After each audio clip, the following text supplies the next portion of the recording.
La candidata del PRI, PAN y PRD a la presidencia, Xóchitl Gálvez, inició su disque conferencia de la verdad con más de 2 horas de retraso y sin la presencia de periodistas críticos. A pesar de ser anunciada como un ejercicio de derecho de réplica, Gálvez aseguró que no tratará sobre su persona, sino que utilizará este espacio para defender a personas a las que supuestamente se les cerraron las puertas de Palacio Nacional, donde el presidente AMLO realiza sus conferencias diarias, aunque afirmó que las llevará a cabo 3 veces a la semana a las 10 de la mañana. La primera conferencia comenzó al mediodía.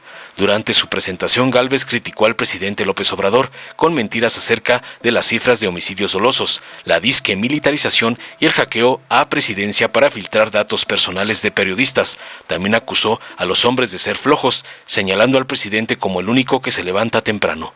A diferencia de las conferencias de AMLO, donde participan periodistas críticos, en la conferencia de Gálvez, los periodistas no aparecieron frente a las cámaras y la mayoría provenía de medios corporativos afines a la candidata, según un monitoreo de la Universidad Autónoma de Nuevo León. Durante la precampaña para el INE, Gálvez fue favorecida por la comentocracia de radio y televisión, según dicho informe. El evento fue controlado, sin preguntas incómodas, ya que los periodistas fueron elegidos previamente por el equipo de prensa de la candidata y pertenecen mayoritariamente a medios corporativos afines a ella.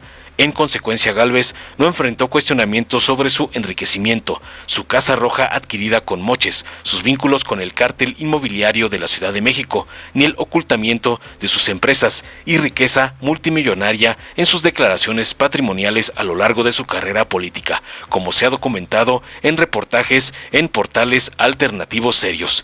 Veamos enseguida cómo Xóchitl Gálvez inicia su marranera tarde y con preguntas a modo de puro chayotero. Yo estoy muy contenta. Pues, ¿qué tal? Muy buenos días. Pues hoy estamos aquí ejerciendo nuestro derecho de réplica, ese que no me dieron en Palacio Nacional, que por cierto sigue en proceso en la Suprema Corte de Justicia. Está por definirse si tengo o no derecho a la réplica y ojalá pronto la Suprema Corte falle favorablemente. Y mientras tanto quiero decirles que este ejercicio no se trata de mí, no se trata de mi persona. A lo largo de estos 24 años he recorrido el país en muchas ocasiones.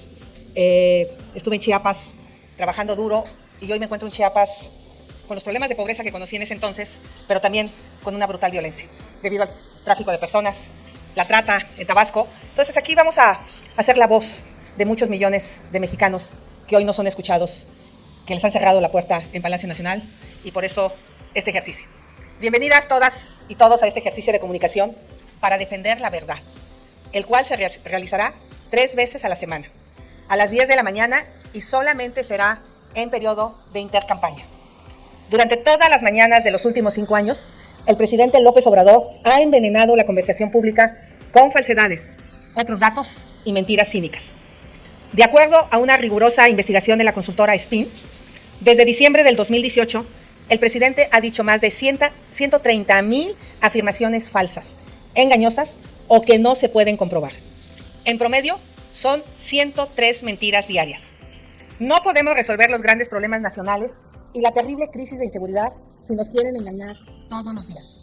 La mentira más grande de Andrés Manuel López Obrador, la mentira histórica de este sexenio, es que ellos no mienten. Sin ningún pudor, sin ningún recato, sin ningún respeto por la inteligencia de los mexicanos, nos recetan una dieta diaria de mentiras. Es decir, le dan a México a tole con el dedo. La segunda mentira más grande de nuestro tiempo es que México está mejor que nunca. He recorrido el país de norte a sur, todas las entidades de la República, y lo que veo es abandono y violencia. El presidente Andrés Manuel López Obrador traicionó a los mexicanos que confiaron en él. López Obrador traicionó a las madres buscadoras de Sonora, que dejó sin apoyo ni solidaridad para buscar a sus hijos. López Obrador traicionó a los productores de limón y aguacate en Michoacán. López Obrador traicionó a las niñas y niños de Guerrero que tienen que aprender a usar armas de fuego para defenderse del poder del crimen organizado. López Obrador traicionó a las familias que tienen que pagar tributo, tienen que pagar derecho de piso simplemente por vivir en sus comunidades. López Obrador traicionó a los periodistas que son asesinados y sus crímenes permanecen en la absoluta impunidad.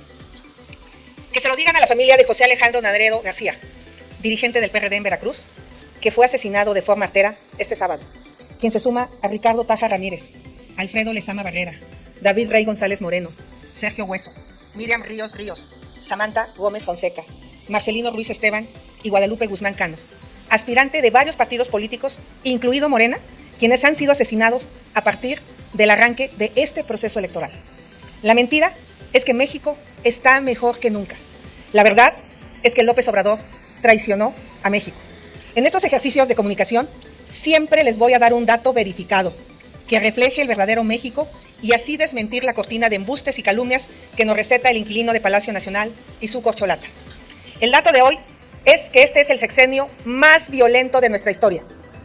En los primeros 5 años del sexenio de Felipe Calderón, asesinaron a 95,000 personas, un promedio de 52 homicidios diarios.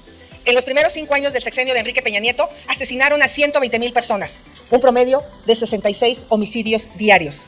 En los primeros 5 años del sexenio de Andrés Manuel López Obrador, asesinaron a 170,000 personas, un promedio de 93 homicidios diarios entre diciembre de 2018 y diciembre del 2023. Estos datos comprueban que en materia de violencia e inseguridad, México está peor que nunca y esa es la verdad. Ahora sí. Ahora sí, muy buenos días ¿Preguntas? a todos. Arrancamos con la parte de preguntas y respuestas. Empezamos con Roberto, del periódico El Independiente. Tarjetitas. Muchas gracias, Xóchitl. Buenas tardes. Tarjetitas. Gracias. Xóchitl, a mí me tocó cubrir la campaña en 88 de Cuauhtémoc Cárdenas con un grupo de periodistas y veo similitudes de aquella campaña con esta, muy ominosas. En aquel entonces la elección terminó en una gran duda, la caída del sistema, en fin, y había sectores muy importantes de la sociedad que incluso le exigían a Cárdenas irse más allá de lo que él había prometido. ¿Qué pasará? Yo vi la semana pasada, fines de la semana pasada, que hubo una declaración suya de que Andrés Manuel estaba buscando el rompimiento del Estado de Derecho. ¿Qué pasará o qué pasaría? Lo estamos viendo, el relato que acaba usted de hacer de este México es un México muy violento, muy confrontado, que puede terminar incluso peor que el del 88 de Cárdenas. ¿Qué pasará si grupos sociales le exigen otra cosa, Xóchitl?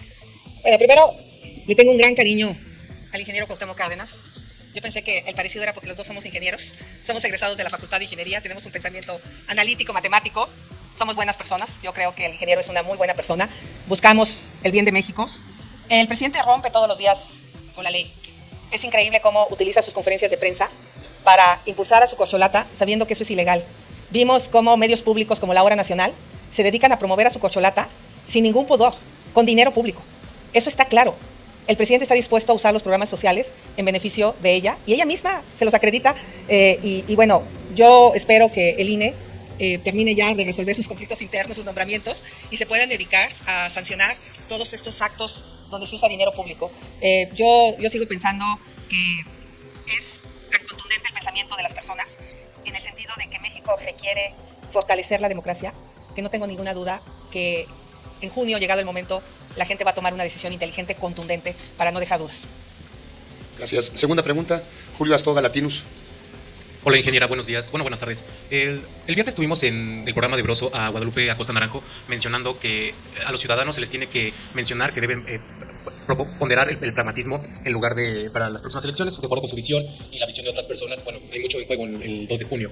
Pero ¿cómo animar corazones, como usted lo menciona en varias ocasiones, de los ciudadanos cuando dirigentes partidistas que la están impulsando han ocupado su posición para ponerse primero en las listas para llegar al Congreso? Ese es el primer punto. Y el segundo es, ¿qué opina de que México no se ha pronunciado respecto a lo que sucedió en Venezuela con María Corina Machado? Ni siquiera una candidata a Sheinbaum. Primero, reconocer que nosotros hemos hablado de un gobierno de coalición. Y lo traigo a la mesa porque yo presenté una iniciativa de ley para reglamentar los gobiernos de coalición. Necesitamos una manera distinta de gobernar y esa manera distinta también pasa por una reflexión dentro de los partidos políticos. Hoy los partidos políticos pues han nombrado a varios militantes. Esto es normal, en cualquier partido político lo va a hacer, seguramente los otros dirigentes de Morena, seguramente va a haber muchos militantes partidistas, pero lo que yo sí he propuesto es que la cuarta pata de este proyecto son los ciudadanos. O sea, para mí es una pata vital y en el gobierno de coalición que nosotros presentamos en esta iniciativa de ley, la participación ciudadana es clave. Y el pretexto de muchos dirigentes es que estos ciudadanos no tienen números en las encuestas. Pues no tienen números en las encuestas porque no han participado en la política. Yo tengo números en las encuestas porque como ciudadana pues he sido alcaldesa, fui funcionaria federal, soy senadora, pero siempre tuve la posibilidad de participar como una ciudadana sin partido. Entonces necesitamos que los ciudadanos participen, los conozcan, los vean actuar. Y pues eso fue lo mismo que pasó con las mujeres. Había pocas mujeres en la vida política y pues por supuesto siempre andaban poniendo a la esposa, a la mamá del dirigente. Entonces eso va a participar con los ciudadanos. Los partidos se van a dar cuenta que es muy positivo que personas como yo, que no pertenecemos a ningún partido político, podamos participar. Yo de verdad reconozco estar aquí, no lo imaginé cuando me atreví a levantar la mano, porque fue vencer las cúpulas partidistas, que había otros planes, pero fue tan fuerte el movimiento que pues me llevaron a este lugar. Y creo que ese es un buen principio, que una candidata ciudadana sin haber militado nunca en un partido político hoy sea ya la candidata a la presidencia por parte del PAN, sea la candidata a la presidencia por parte del PRD, y el día de mañana me voy a convertir en la candidata a la presidencia por parte del PRI. Pero no dejo de reconocer que fue gracias a los ciudadanos el estar en este lugar.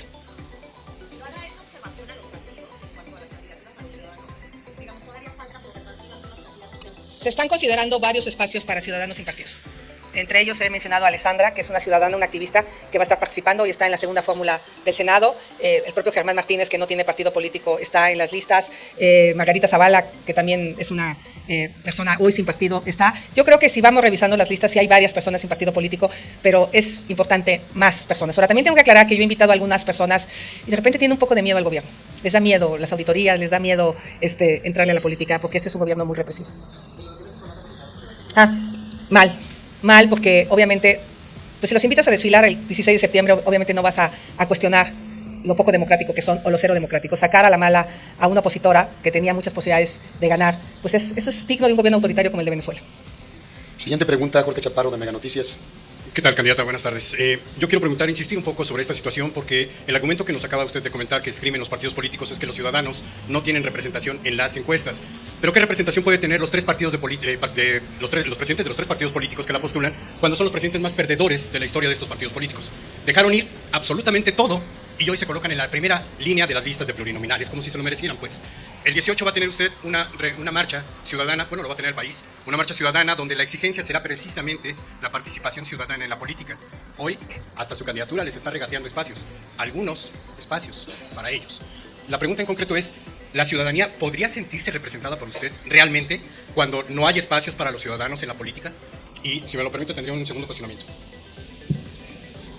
A ver, yo he dicho claramente que este proyecto estará acompañado por ciudadanos. No hay duda, porque si no hay ese contrapeso ciudadano que realmente funcione, por ejemplo, el Consejo Consultivo del INAI, hoy prácticamente está inoperante, porque a este gobierno no le conviene. Esos espacios hay que recuperarlos en bien de la ciudadanía. El Consejo Consultivo de la CNDH, el Consejo Consultivo de Pueblos Indígenas en 5 años no se ha instalado.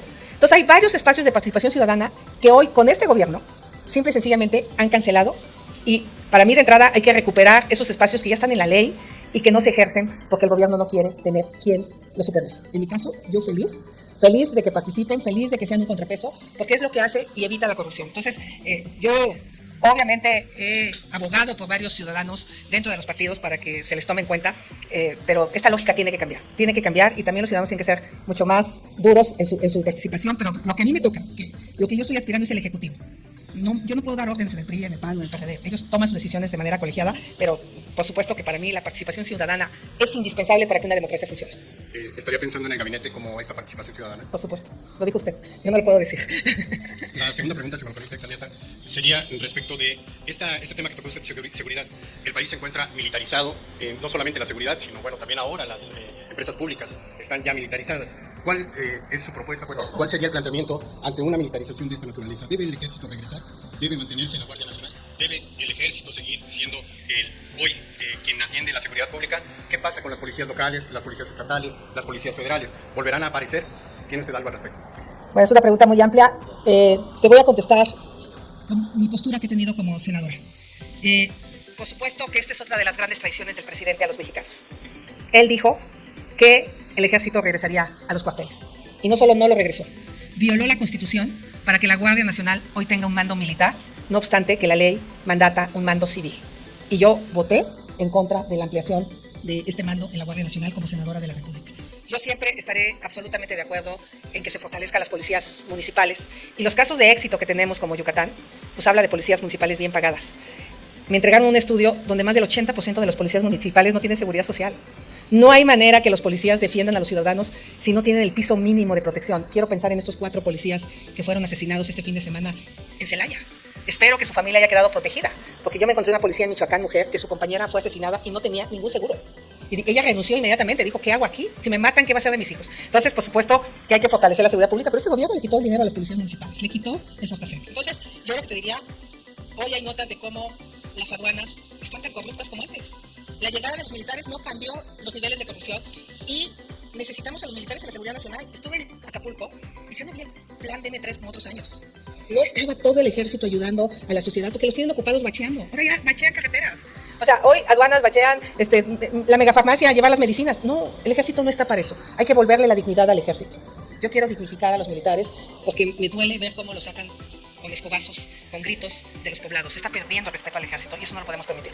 Entonces estoy en contra de la militarización del país, absolutamente. Araceli Rivero, Financiero. Candidata, buenas tardes. Oiga, hoy salen varias encuestas, pero la encuesta del Financiero la ubica a 16 puntos de su contrincante en la candidata Sheinbaum. Primero, la primera pregunta, su opinión sobre pues cómo va avanzando las encuestas. Pues estoy muy contenta porque, bueno, 6 puntos hacia arriba son importantes. Ha habido una embestida de una dimensión brutal en los portales afines a la 4T. Brutal. Millones de pesos pagados en portales para difamarme, para agredirme, para ridiculizarme. Y nadie dice de dónde viene ese dinero para atacarme. Y aún así refleja un crecimiento. Pues quiere decir que los mexicanos ya saben quién soy.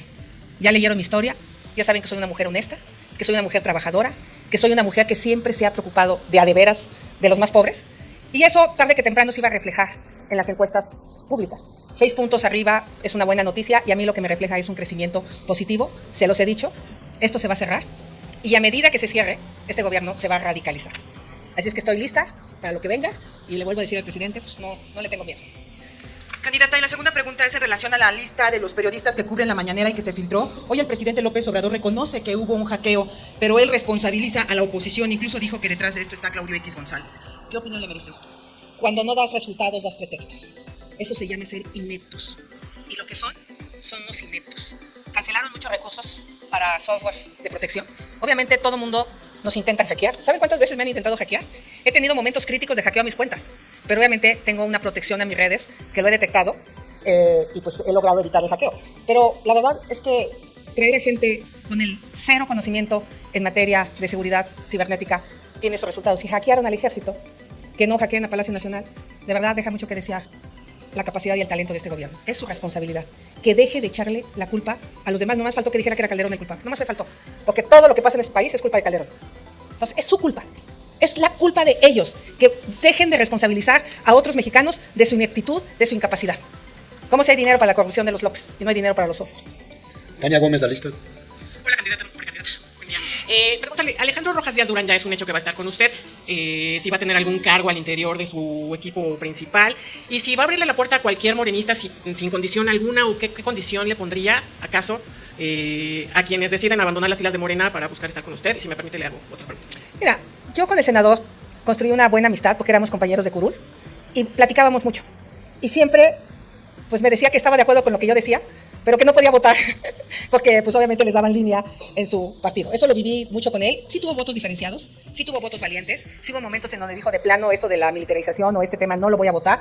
Siempre fue un hombre crítico dentro de Morena y eso se agradece, porque creo que lo peor que le puede pasar a una persona es creer que todo lo que hace está bien, y eso es lo que le pasó a Morena. No aceptan la crítica y en ese sentido yo le reconozco al senador esa capacidad y por supuesto que es bienvenido y sobre todo debe haber muchos morenistas, muchos que no están buscando un cargo público, que lo que están buscando es regresarle la paz y la tranquilidad al país. Debe haber muchos morenistas que les da miedo que sus hijos salgan a la calle, muchos morenistas que están en contra de que se haya militarizado el país.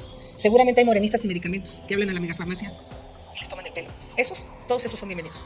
Ahora déjeme retomar parte de lo que comentaban o preguntaban mis compañeros respecto a las listas de plurinominales. ¿Está usted de acuerdo que ocupen el primer y segundo lugar o los primeros lugares Marco Cortés y Alito Moreno? Y además usted pone de ejemplo Germán Martínez, la ex primera dama, que ellos en este momento no tienen partido, sin embargo sí tienen antecedentes de haber estado en el PAN, de haber estado en Morena, de haber, Margarita Zavala también estuvo en el PAN. ¿Qué decir al respecto cuando usted lo pone de ejemplo de Ciudadanos? Gracias. A ver, no es la facultad de la candidata hacer las listas. Si me la dan, pues yo hago otras listas, pero no. Esa decisión la toman los consejeros, la toman los militantes de los partidos y es su derecho. Yo la respeto. A mí me parece que hay gente valiosa, hay gente capaz, hay gente que... Pues yo veo a Mario Fabio Beltrones y me da gusto que regrese al Senado gente que sabe, porque en el Senado vimos muchas ocurrencias y mucha incapacidad. Entonces, yo Yo celebro que haya gente capaz. Es facultad de los militantes poner a los presidentes de los partidos, con los cuales tengo una buena relación, la verdad. Al menos a mi persona siempre se han dirigido con respeto y yo le reconozco y le respeto a los dirigentes de los partidos. Carlos Guzmán, Avan Radio. Soy, ¿cómo estás? Buen día para todas. Buen día. Buen día, buen día. Dos temas, Xochitl, muy rápidos. El primero es, tú hiciste una denuncia propuesta al INE para que ampliara el plazo de credencialización de primera vez y obviamente también el de renovación. En el caso de renovación, pues es hasta el si no me recuerdo, 20 del mes de mayo. En el caso de lo primero, no. Es reiterar si tú harías nuevamente el exhorto de invitación al INE para que amplíe el plazo de los módulos para estas primeras veces, sabiendo que hay muchos jóvenes que se quedaron fuera para el tema de la votación. Y lo segundo, muy rápido, por ahí hay un partido que se llama Fuerza por México, que está apelando el tema del nombre de la coalición de Fuerza y Corazón por México. ¿Cómo va este tema? ¿Qué le respondes? ¿Habrá mano negra en esta demanda? Muchas gracias. Pues mira, Fuerza por México no es lo mismo que Fuerza y Corazón. Les faltó el corazón y ese sí lo tengo yo. Ese era un partido sin corazón. Mira, obviamente la credencialización, pues hay tiempos. A mí me preocupa un poco el de los migrantes. Sé que se hizo una ampliación de plazo para aquí, ojalá se hiciera para los migrantes, porque en muchos consulados no había la capacidad para atender a los migrantes, había poco personal. Y creo que allá sí se debería de ampliar el plazo, porque son muy pocos los que se han inscrito para poder votar en el extranjero. Entonces, ojalá el INE analice un poco el tema de los migrantes. Me voy a reunir con varios de ellos en Washington y en Nueva York. Pero pues aquí finalmente, pues sí, los mexicanos tenemos que aprender a saber que pues hay tiempos y que se vencen. Sí me llamaron la atención. Me dio gusto ver las filas que había afuera, pero pues creo que esa es una decisión de los consejeros y ya la tomaron y yo la respeto. Y en el caso de Fuerza por México, pues no es lo mismo. Y de hecho registramos el nombre ante el Instituto de Propiedad Intelectual porque se registra antes de utilizarse y si me lo autorizaron, pues ahí es donde está la facultad, ¿no? Yo solo cumplo con la ley. Jamadí. Undunti Jamadí. Vamos a las... Ñañú de mi tierra. Undunti Jamadí, muchas gracias. Okay. Vamos con las dos últimas preguntas. Sería Israel Arlave, Radio Fórmula, y iríamos al final con Garfias en Periódico Excelsior. Hola, precandidata, buenas tardes. Preguntarle, acaba usted de estar ante la American Society. Quisiera preguntarle cuál debe de ser la relación de México con el gobierno de los Estados Unidos ahora que el presidente Biden parece que coincide con el candidato Trump en el sentido de cerrar la frontera. Quisiera preguntarle eso en primer lugar. Mira, la verdad de las cosas es que más que vecinos somos amigos. Estados Unidos, Canadá y México pues compartimos muchos intereses en común. Yo me quiero imaginar un día de cierre de frontera con el traspaso de mercancías, comida, productos. Eso sería un caos para ambos países. Creo que es poco probable que se haga. Es un tema también de carácter electoral. Tendríamos que ir al fondo del por qué tenemos esta crisis migratoria. Lo dije hoy en esta reunión. El nearshoring es la mayor oportunidad en la historia del país. La mayor. No se va a volver a presentar en varias décadas.